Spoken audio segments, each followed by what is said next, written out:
మహేష్ బాబు రాజమౌళి దర్శకత్వంలో నటిస్తున్న సంగతి తెలిసిందే. మహేష్ బాబుకి 29వ చిత్రం. ఈ చిత్రానికి గరుడ అని టైటిల్ పెడతారని సమాచారం. ఇప్పటికే ఈ సినిమాలో మహేష్ బాబు, పృథ్వీరాజ్, సుకుమారన్, ప్రియాంక చోప్రా లాంటి నటులు ఎంపిక అయ్యారు. అయితే ఇందులో విలన్ గా బాలీవుడ్ హీరోని తీసుకురావాలని ప్రయత్నం చేస్తున్నారట. అయితే ఎప్పటికప్పుడు ఇందులో మెయిన్ విలన్ ఎవరు అనే దాని మీద చర్చలు జరుగుతున్నప్పటికీ బాలీవుడ్ హీరోలైతే బాగుంటుంది అని ధోరణిలో రాజమౌళి ఆలోచిస్తున్నాడు. మరి ఏ హీరో ఎవరు అనేది తెలియాలంటే మాత్రం మరికొద్ది రోజుల్లో వెయిట్ చేయాల్సిందే. ఇక ఇప్పటికీ రాజమౌళి, మహేష్ బాబు ఇద్దరు కూడా విదేశాల్లో టూర్ కి వెళ్లారు. మరి వాళ్ళిద్దరూ తిరిగి వచ్చిన తర్వాత ఈ సినిమాకి సంబంధించిన షెడ్యూల్ ను స్టార్ట్ చేయాలన్న ఉద్దేశంలో ఉన్నట్టుగా తెలుస్తోంది. ఈ మూవీకి సంబంధించిన ఆసక్తికర విషయం ఒకటి నెట్టింట వైరల్ అవుతోంది. నేషనల్ అవార్డు విన్నింగ్ డైరెక్టర్ ను టీమ్ లోకి తీసుకువస్తున్నాడట జక్కన్న.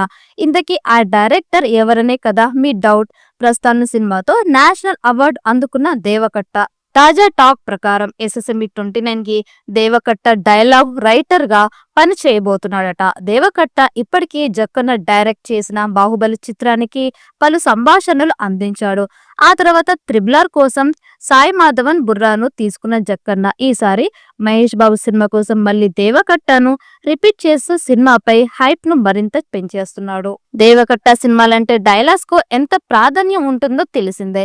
మరి ఇదే నిజమైతే మహేష్ బాబు జక్కన్న ప్రాజెక్ట్ కోసం ఎలాంటి డైలాగ్స్ అందించబోతున్నాడనేది ఆసక్తికరంగా మారింది.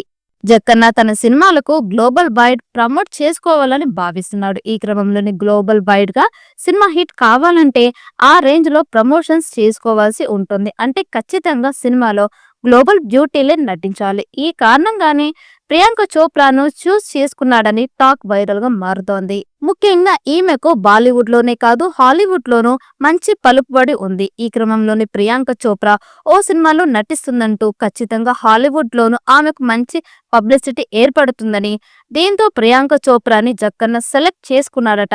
ప్రియాంక చోప్రా నటన అలాగే లుక్స్ కూడా ఆడియన్స్ ను ఆకట్టుకుంటాయని తను గట్టిగా నమ్మి ఆమెను చూస్ చేసుకోలేదట. గ్లోబల్ ఇమేజ్ ఉంది కాబట్టే రాజమౌళి స్వార్థంగా ఆలోచించి మహేష్ బాబు సినిమాలో తనను హీరోయిన్ గా తీసుకున్నట్లు సమాచారం.